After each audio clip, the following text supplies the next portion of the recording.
Oksana is going to start us off. She is online in Phoenix, Arizona. Oksana, you're on the Ken Coleman Show. Hi, Ken. Thanks for having me. You bet. How can I help today? Yes. So I went through your career clarity guide. Okay. And thank you. I figured out my talents and passions, but I'm having a little hard time figuring out what my next steps would be and what career I want to follow. Great. And there are like two reasons for that. One, that I've been mostly a stay-at-home mom, and the job that I've done, I don't want to do it anymore. Uh-huh. And the other thing that I'm a little new here in the U.S. Okay. I've been here for 4 years and staying, and it's like I don't know how some things work here. Sometimes I look through the job offers and the name of the job sounds good. When I go in, it's like nothing I would like to do. Ah, got it. And, Okay.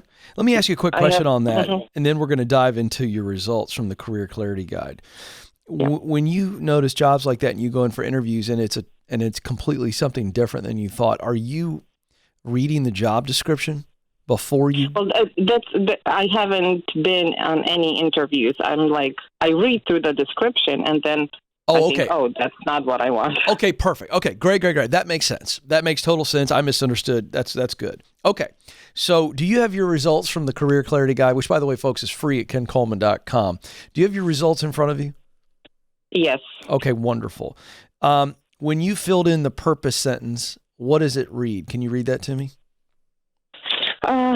Yes. I want to serve and influence communities, teenage adults groups, in finding and fulfilling their dreams and overcoming some obstacles in life. Okay, great.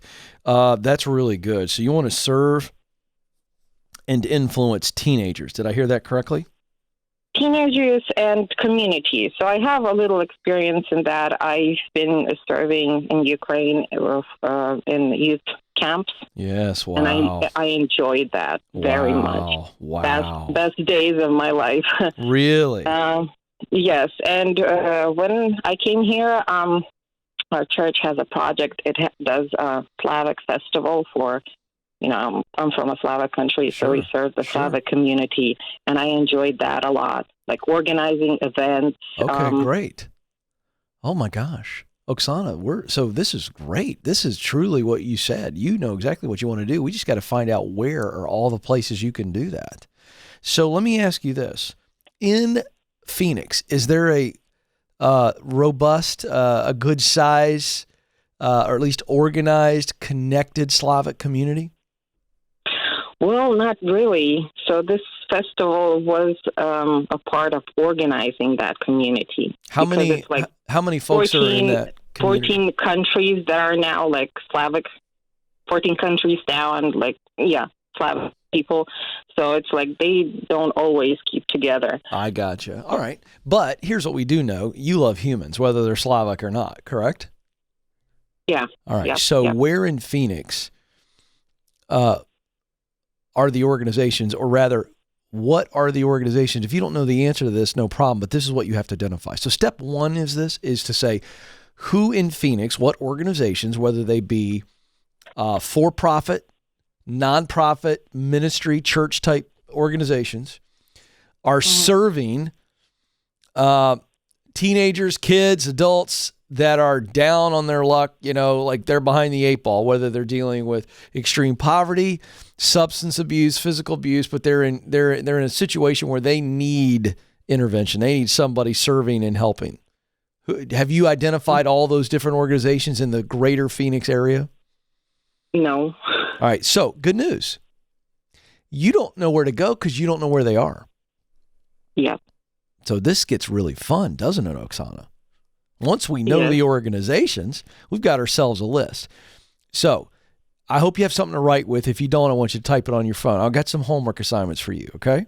I'm writing it down. Yay! Here we go. I just gave you the first one. The first one is you must make a list of organizations that are serving the people you want to serve. You know who they are. Yes? Yes or no? Yes. All right, great. So you make a list of the organizations. Now we're going to go do our research on the organizations.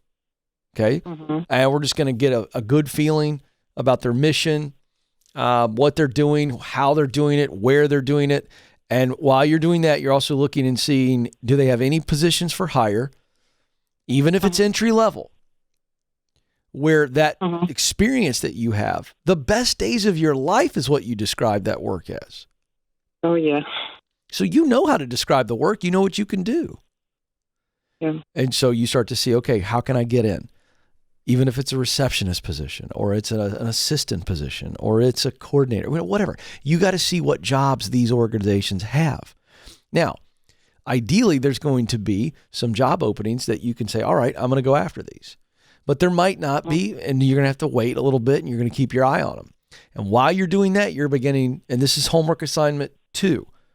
Homework assignment 2 is to begin to think you've only been in the United States for 4 years, but you are active in a church locally. Your kids are active and you probably know people, at least in acquaintance form. Social media, in-person contact, you've got to find out, do you know anybody that works at any of those organizations? That's where you start. Then if the answer is no, you go, do I know anybody who does know somebody that works over there? And then all of a sudden you're asking those people to become your ambassador to talk about you and say, Oksana's got a heart for this. She's got incredible experience. She's ready to go. And so that's the homework assignment. We've got to see what's out there. And then when you see what's out there, you go, okay, once I see the positions, are there any specific qualifications I might need? That's stage 2. So you're really at the end of stage 1 of my 7 stages, which is get clear. You know what you want to do, but you need to get clear on where you can do it in Phoenix. That'll finish stage 1 for you.